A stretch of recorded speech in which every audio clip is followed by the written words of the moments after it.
पण आम्ही जेव्हा अमोल मिटकरींना घासलेट चोर बोलतो त्यावेळी आम्ही त्याचे पुरावे हातात घेतो आणि मगच त्यांना घासलेट चोर बोलतो. आणि याच्या पुढे उभा महाराष्ट्र अमोल मिटकरींना घासलेट चोर म्हणूनच ओळखणार.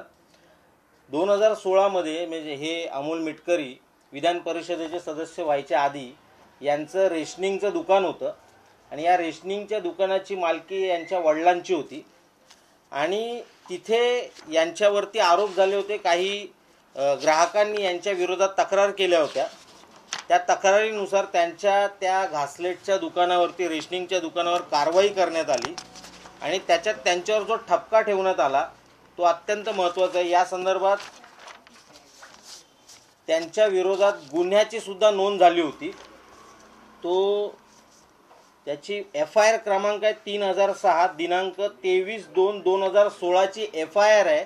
या माणसाच्या विरोधात याच्या वडिलांच्या विरोधात FIR झाली होती. अशा माणसाला माननीय अजितदादा पवार यांनी विधान परिषदेचं आमदारकी दिली होती. खरी तर महाराष्ट्राची अपेक्षा असते विधान परिषदेमध्ये अशी माणसं जातील जे विचारवंत असतील. ओएसिस फर्टिलिटीच्या तज्ञांनी IVF उपचार पद्धतीद्वारे 1 लाखांहून अधिक जोडप्यांना मातृत्व प्राप्तीचा आनंद दिला आहे. मोफत अपॉइंटमेंट बुक करण्यासाठी आजच संपर्क साधा. तर माननीय अजितदादा पवारांनी महाराष्ट्राला एक असा आमदार दिला की जो घासलेट चोर आहे. याच्या संदर्भात त्यांचं लायसन्स हे शासनाने रद्द केलं होतं आणि त्याच्यावरती त्यांनी जे आरोप ठेवलेले आहेत हे आरोप अत्यंत गंभीर होते. लोकांचं जे मयत व्यक्ती आहेत अशा मयत व्यक्तींचं रॉकेल केरोसिन हे मिटकरी आणि त्यांचे वडील चोरत होते हा त्यांच्यावरती आरोप आहे आणि म्हणून त्यांचं हे लायसन्स रद्द केलं होतं. या विरोधात त्यांनी अपीलसुद्धा केलं. ते अपीलसुद्धा फेटाळण्यात आलं होतं. आता खरं तर ज्या मिटकरींनी आमचा बाप काढला होता माझं त्या मिटकरींना आव्हान आहे आता तुमच्या हातावरती लिहून घ्या मेरा बाप घासलेट चोर आहे. आणि संपूर्ण महाराष्ट्राने आता हे जाणून घ्यावे हा घासलेट चोर माणूस आहे आणि हा त्याचा पुरावा आहे. हे जर खोटं असेल तर मिटकरींनी तसं आवाहन करावं. आता यांच्यावर आरोप काय होते मिटकरींवरती?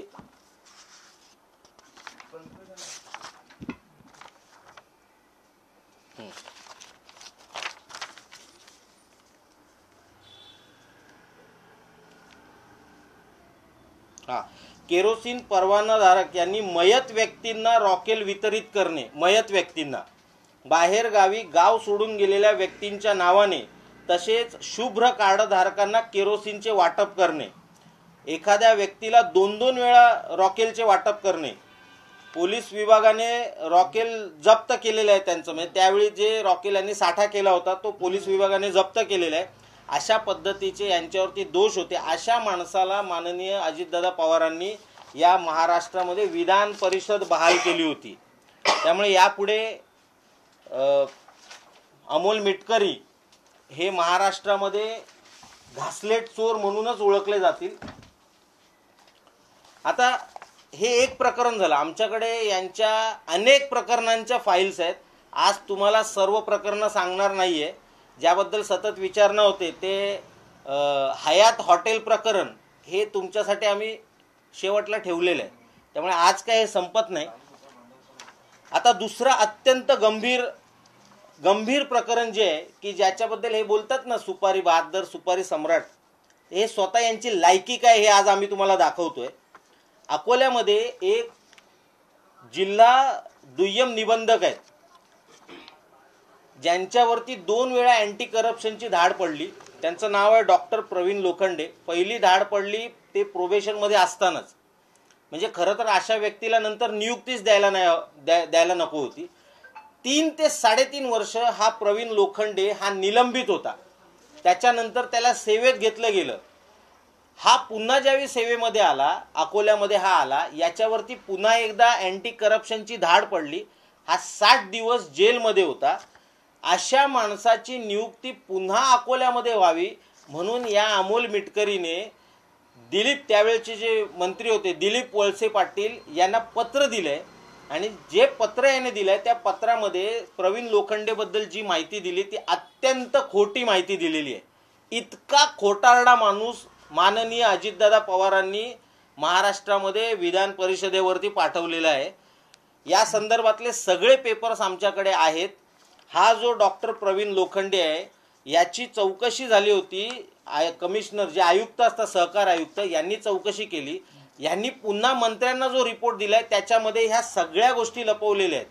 त्याच्यामध्ये जे गेडर म्हणून गेडरांची नियुक्ती करणं वगैरे असलं लिहिलेलं, म्हणजे अमोल मिटकरांच्या पत्रात लिहिलंय की प्रवीण लोखंडेंनी गेडरची नियुक्ती केली. मुळात कोणत्याही उपनिबंधकाला गेडरच्या नियुक्तीचे अधिकारच नाही आहेत.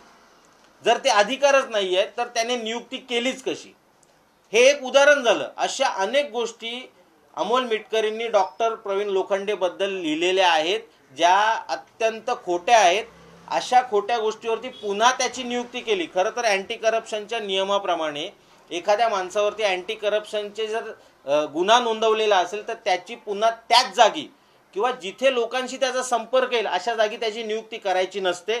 परंतु याच्या नियुक्तीसाठी अमोल मिटकरींनी दिलीप वळसे पाटलांना पत्र दिलं. त्याच्यामध्ये खोटे मुद्दे टाकण्यात आले, प्रवीण लोखंडेबद्दल खोट्या गोष्टी सांगण्यात आल्या आणि पुन्हा त्याला त्याच जागी नियुक्त करण्यात आलं. आता त्याचा परिणाम असा झालेला आहे की ज्यांनी ही तक्रार केलेली आहे ते लोकायुक्तांकडे गेलेले आहेत. प्रवीण लोखंडे पुन्हा त्याच जागी आल्यामुळे आता त्याच्या विरोधातले जेवढे पुरावे आहेत ते एक एक पुरावे तो नष्ट करत चाललेला आहे. हे प्रकरण खरं तर त्यावेळेच्या सरकारकडे आलं होतं, परंतु त्यावेळी आणि याच्या विरोधात चौकशी सुद्धा सुरू झाली होती. परंतु त्याच्यानंतर भाजप आणि राष्ट्रवादी यांची युती झाल्यामुळे पुन्हा हे सगळं प्रकरण थंड्या बस्त्यामध्ये गेलेलं आहे.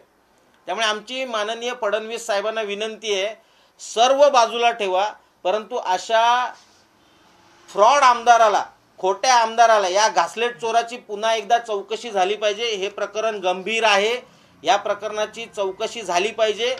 अन्यथा संपूर्ण महाराष्ट्राला असं वाटेल की भाजप बरोबर युती राष्ट्रवादीची झाल्यामुळे अमोल मिटकरी विरोधातले जेवढी प्रकरणं आहेत तेवढी प्रकरणं दाबण्यात आलेली आहेत.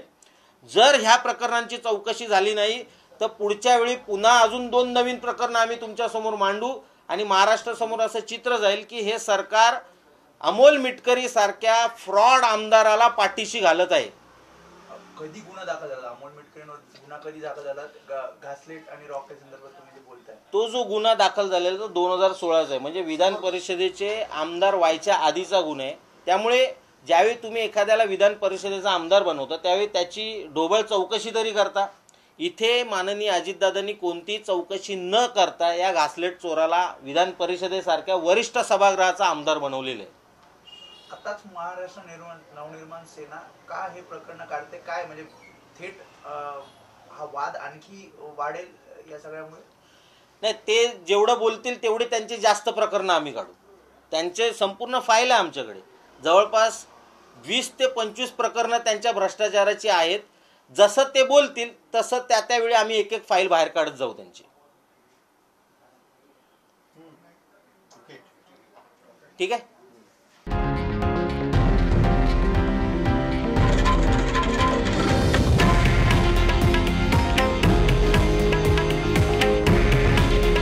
हे आहे देशातील नंबर 1 न्यूज नेटवर्क आणि आपण पाहत आहात TV9 मराठी.